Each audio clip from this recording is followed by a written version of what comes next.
that's the only pole on the other side of the South Pole from Little Mark. And I think it's quite astonishing that there should be an area as big as that unexplored.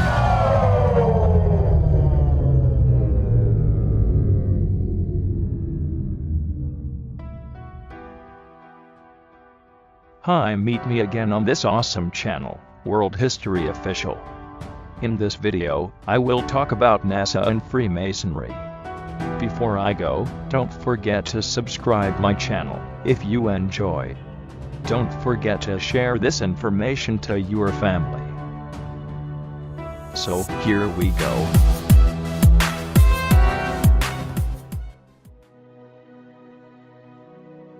In Eric Dubé's book, Famous Freemasons Exposed, he showed how Nicholas Copernicus, Johannes Kepler, Galileo Galilei, and Isaac Newton, the four forefathers of the globalist heliocentric doctrine, all posed for Masonic portraits highlighting various symbols and hand signs denoting their affiliation with the Brotherhood. Galileo poses on a Masonic checkerboard floor, Kepler with the hidden hand sign, and all four of them pose with a Masonic compass and globe, while flashing the Masonic M hand sign. Sir Isaac Newton was even knighted by Queen Anne at Trinity College's Masonic Masters Lodge. An inordinate number of NASA astronauts, the current propagators of the globalist heliocentric doctrine, are, or were admitted Freemasons as well. John Glenn, two-time U.S. Senator, and one of NASA's first astronauts, is a known Mason. Buzz Aldrin Jr., the second man to lie about walking on the moon, is an admitted, ring-wearing, hand-sign-flashing 33rd degree Mason from Montclair Lodge number 144. In New Jersey. Edgar Mitchell, another supposed moonwalker aboard Apollo 14, is an Order of Temple Mason at Artesta Lodge number 29, in New Mexico. James Irwin of Apollo 15, the last man to lie about walking on the moon, was a Tejan Lodge number 104 member in Colorado Springs. Don Isley on Apollo 7 was a member of the Luther B. Turner Lodge number 732 in Ohio. Gordon Cooper aboard Mercury 9 and Gemini 5 was a Master Mason in Carbondale Lodge number 82 in Colorado. Virgil Grissom on Apollo 1 and 15, Mercury 5 and Gemini 3 was a Master Mason from Mitchell Lodge number 228 in Indiana. Walter Skeeter Jr. on Apollo 7, Sigma 7, Gemini 6 and Mercury 8 was a 33rd degree Mason at Canaveral Lodge number 339 in Florida.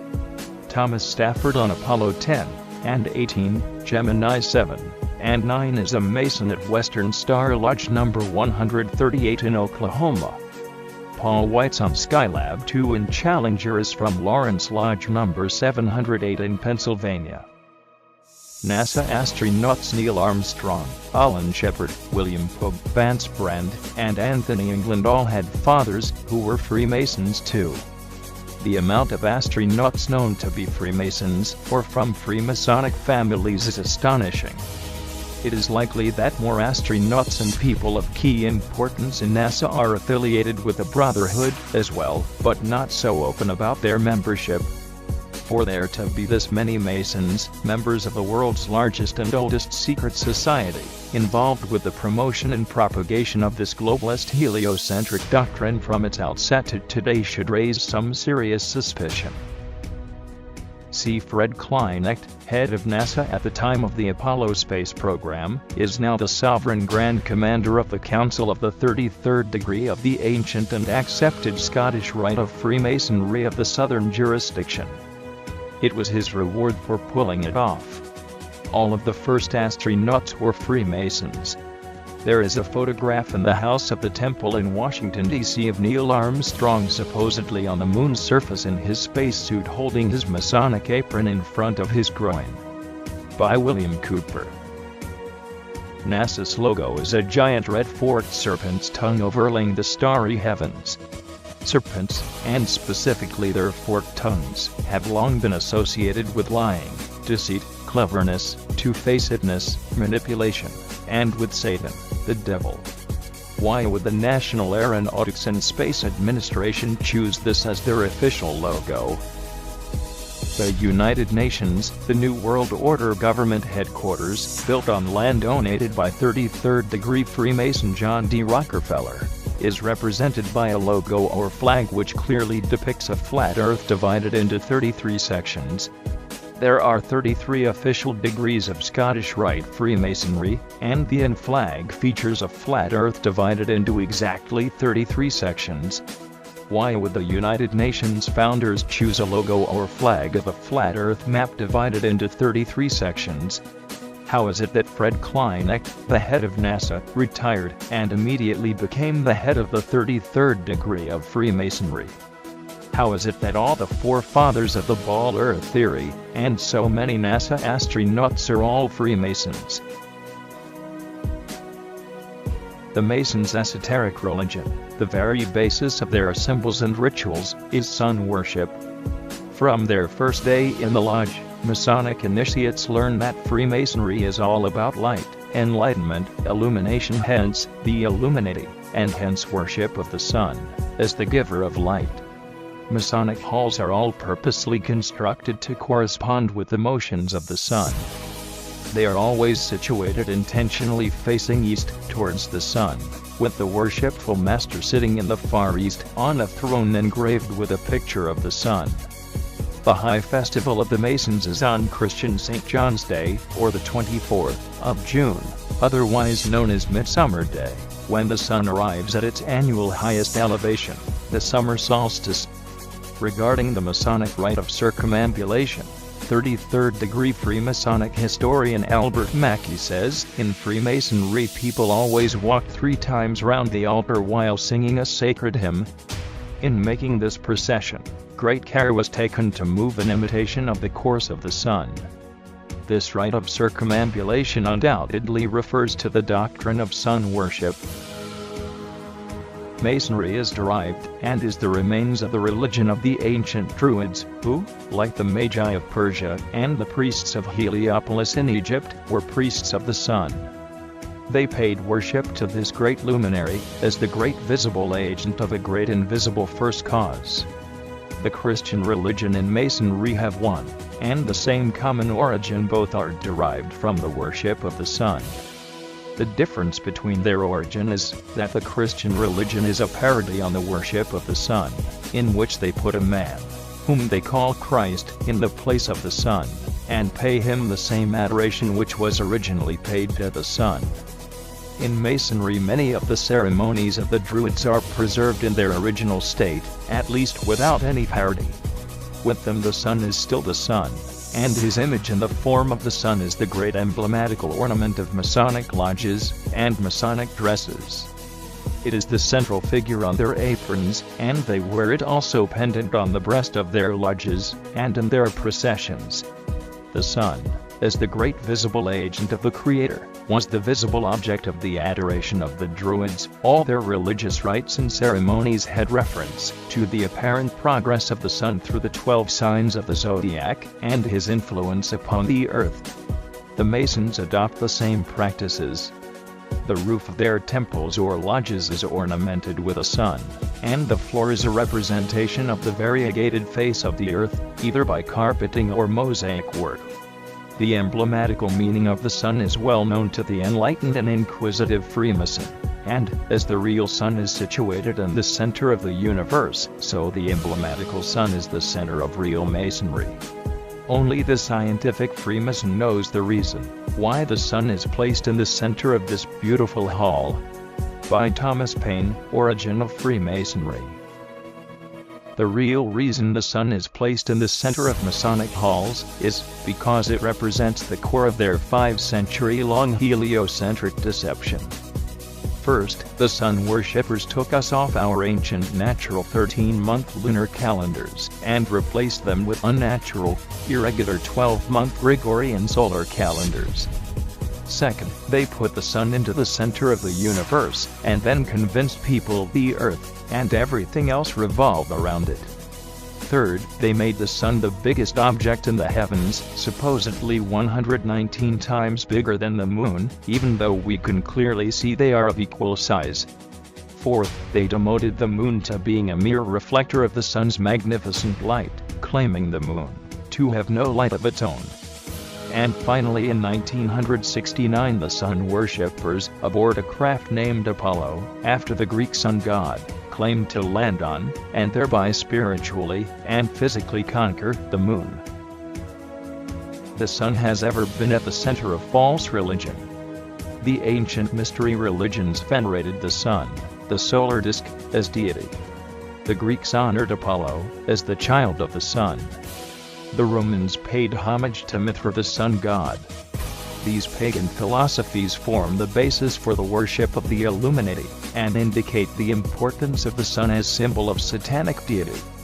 Now today, the Masons, as did the apostate Jewish elders and priests in the days of Ezekiel, continue to worship Satan, the sun god, also called Lucifer or Baal by other names. The name of their great god Jahbalin, which is revealed to Masons in the higher degrees, is a synonym for the solar deity. Two of the three syllable in the name, Baal and Lund, mean Baal and On, both of which represent sun and fire gods. By Tex Mars, Codex Magica.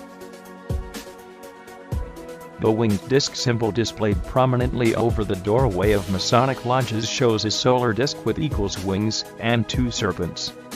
This ancient symbol was found in Egyptian, Sumerian, Mesopotamian, Hittite, Anatolian, Persian, Native American, Mexican, and Australian tribal cultures, always representative of the sun.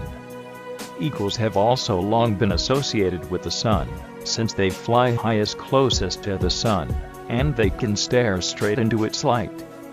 Roman generals kept golden solar eagles atop their rods as a sign of supremacy over the army. In Egypt, Horus the hawk was always symbolized with a sun over his head. The Native Americans also associated eagles with the sun, such as the Abenaki eagle god Kizosin, the sun bringer. NASA's Apollo 11 mission patch symbol shows an eagle landing on the moon. The Apollo 16 and 17 patches also prominently feature eagles. The Apollo 13 symbol shows three horses pulling the sun behind them, which references the ancient Greek legend of Helios, the sun god, traveling across the sky in a chariot drawn by horses. In total, NASA supposedly landed 12 men and 0 women on the moon. Since the moon has always been associated with the feminine, and the number 13, the sun associated with the masculine, and number 12, putting 12 men on the moon, once again is symbolic of the Masonic patriarchal brotherhood conquering the divine celestial feminine. This is also the occult reason why Apollo 13 coincidentally had an explosion at 1313 on April 13th. To make interstellar travel believable, NASA was created. The Apollo space program foisted the idea that man could travel to and walk upon the moon. Every Apollo mission was carefully rehearsed and then filmed in large sound stages at the Atomic Energy Commission's top-secret test site in the Nevada desert, and in a secured and guarded soundstage at the Walt Disney Studios, within which was a huge-scale mock-up of the moon. All names, missions, landing sites, and events in the Apollo space program echoed the occult metaphors, rituals, and symbology of the Illuminati's secret religion. The most transparent was the faked explosion on the spacecraft Apollo 13, named Aquarius New Age at 1:13:13:13 military time on April 13, 1970. By William Cooper, Mystery Babylon. So why do NASA logos feature serpent tongues and eagles? And why are there an excessive number of Mason astronauts? The eagle-winged solar disk symbol, with twin serpents found in every Masonic lodge, holds the answer. The double-headed eagle is the official symbol of the 33rd degree of Masonry. The 25th degree of Masonry initiates are known as Knights of the Brazen Serpent, and the 28th degree are known as Knights of the Sun. The religion of the Druids, precursor to modern Masonry, was the same as the ancient Egyptians, where priests ruled from Heliopolis, or the City of the Sun, a city full of obelisks built for their sun god Ra. The Egyptians believed that the spirit of their sun god, Ra, resides within the obelisk. Therefore, they would worship and pray to the obelisk, always facing east, 3 times daily, if possible. The greatest obelisk in the world is the Washington Monument, created by the Freemasons in honor of President George Washington. To see how important the obelisk is to the Mason, you only have to go to a cemetery where Masons are buried and look at the many graves which display obelisk gravestones.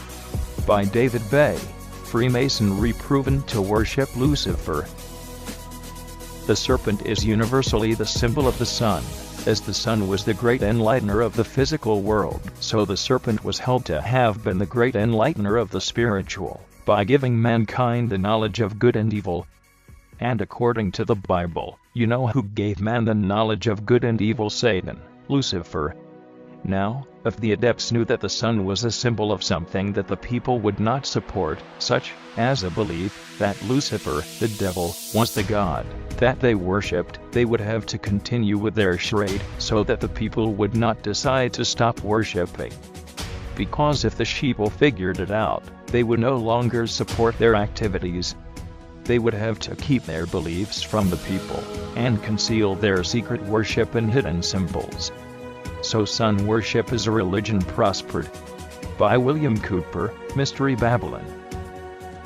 The first person to ever present the idea of a sun-centered universe was Pythagoras of Samos, in around 500 BC. Pythagoras is also widely recognized by Masonic historians as being the very first Freemason. Master Mason Dr. James Anderson said in his defense of Masonry that, "I am fully convinced that Freemasonry is very nearly allied to the old Pythagorean discipline, from whence, I am persuaded, it may in some circumstances very justly claim a descent."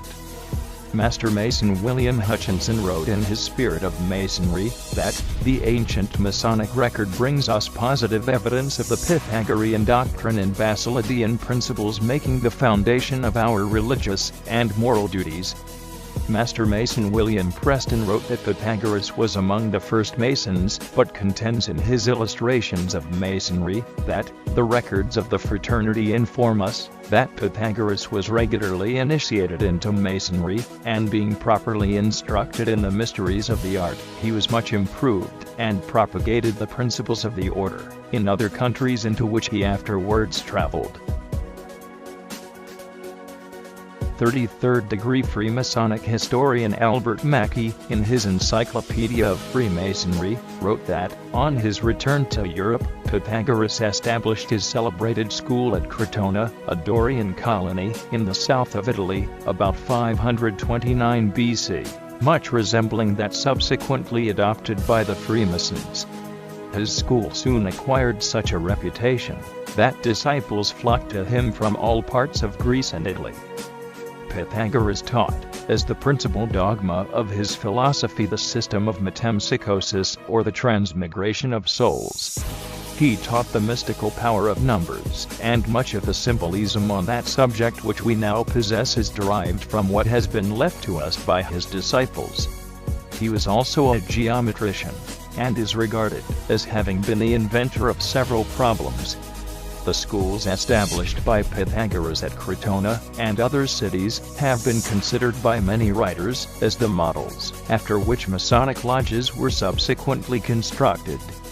The disciples of this school wore the simplest kind of clothing, and having on their entrance surrendered all their property to the common fund, they then submitted for 3 years to voluntary poverty, during which time they were also compelled to a rigorous silence.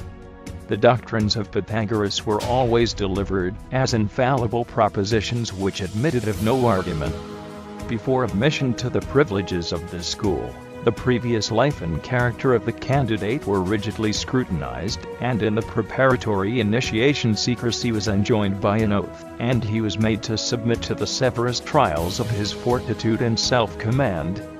He who after his admission was alarmed at the obstacles he had to encounter, was permitted to return to the world, and the disciples, considering him as dead, performed his funeral obsequies, and erected a monument to his memory. The mode of living in the school of Crotona was like that of the modern communists.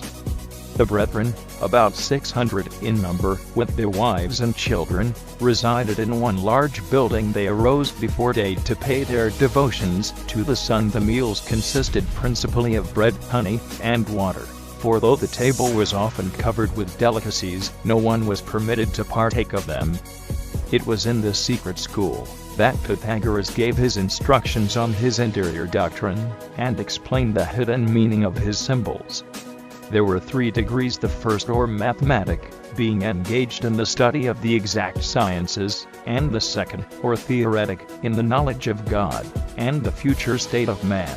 But the third, or highest degree, was communicated only to a few whose intellects were capable of grasping the full fruition of the Pythagorean philosophy. In addition to these admissions by Masonic historians, the life and work of Pythagoras closely resembles many aspects of the craft, from his obsession with triangles and geometry, to his school cult full of initiatory rites and brainwashing. Candidates were rigidly scrutinized, just like candidates for Masonry are given the 3rd degree, i.e., forced to answer many probing personal questions, and are then either given a white ball or black ball by Masons in the lodge. Just one black ball resulting in being blackballed or kicked out. If initiated, just like in Masonry, Pythagorean initiates had to swear oaths of secrecy and loyalty, then submitted to various tests, trials and rituals. The brethren lived like communists and worshipped the sun. Over time they progressed through a series of 3 degrees in which only the privileged few in the highest degree learned the truth of the symbols and rituals. The many parallels of the Pythagorean school and modern Freemasonry are far too similar to ignore. Luckily for the world, Pythagoras' heliocentric model of the universe made little headway for almost 2,000 years, until another suspected Mason, Nicholas Copernicus, labored 27 years of his life to create his updated model called the solar system, which also featured a globe Earth revolving around the sun.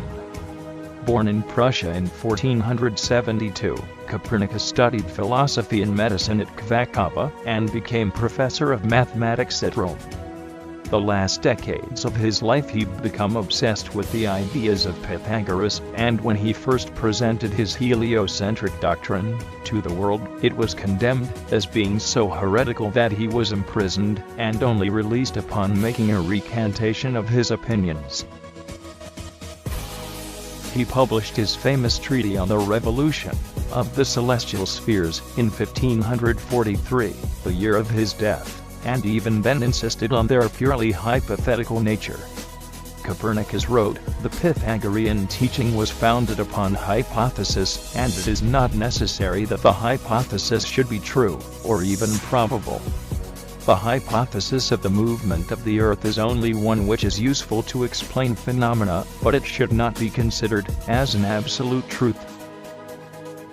The system of the universe, as taught by modern astronomers, being founded entirely on theory, for the truth of which they are unable to advance one single real proof, they have entrenched themselves in a conspiracy of silence, and declined to answer any objections which may be made to their hypotheses."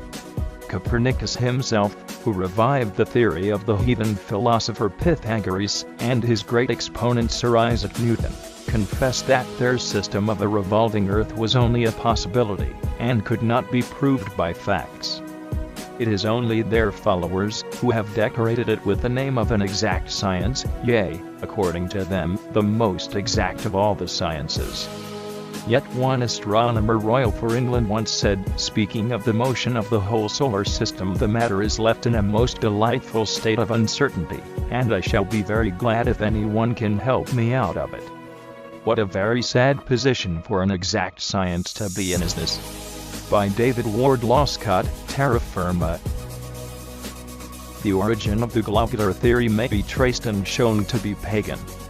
It was introduced into Egypt by the Greek Pythagoras about 500 BC.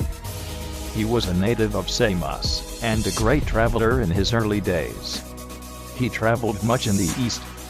and he imbibed the fallacious idea that the earth and sea together formed a whirling globe, and that the heavenly bodies were other worlds inhabited. Pythagoras returned to Europe and introduced these serious errors into his own country. Newton was no logician, and logic formed no part of his composition. Nor did he profess to possess this quality, which is absolutely essential to a discerner and founder of true science. He spent his whole life in investing and formulating an elaboration which he called the solar system, building upon the mythical fallacies which Pythagoras had brought from the East in the first instance, and which had been handed down by Copernicus, Kepler, and Galileo. Without testing the nature of his foundations, he accepted the whole fabrication, and took Copernicus' hypotheses all for granted. By Lady Blount, The Romance of Science. Copernicus had evolved another theory, which he also explains in his treatise on the revolution of the celestial spheres, that if a body is to revolve round another, the first one must have a spherical shape, and rotate about its axis in the manner of a spinning top. Consequently, in order to make this notion fit in with the movement of the earth round the sun which he had devised in order to explain the seasons, he suddenly decreed that the earth was round, contrary to the general opinion at the time, and then proclaimed that it had a movement of rotation about its axis. The great inconvenience in this proposition is that the rotation of the earth cannot be seen to exist, either with regard to the position of the sun or clouds during the day, or of the moon and other planets by night.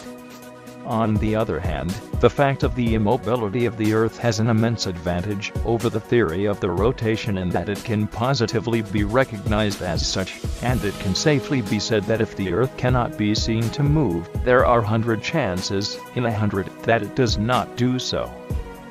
Gabrielle Henrinet, Heaven and Earth.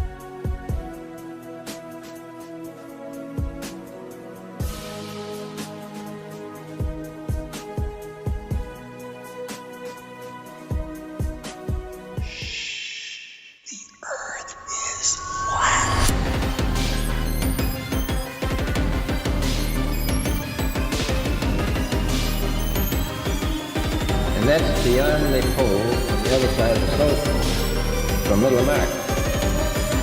And I think it's quite astonishing that there should be an area as big as that unexplored.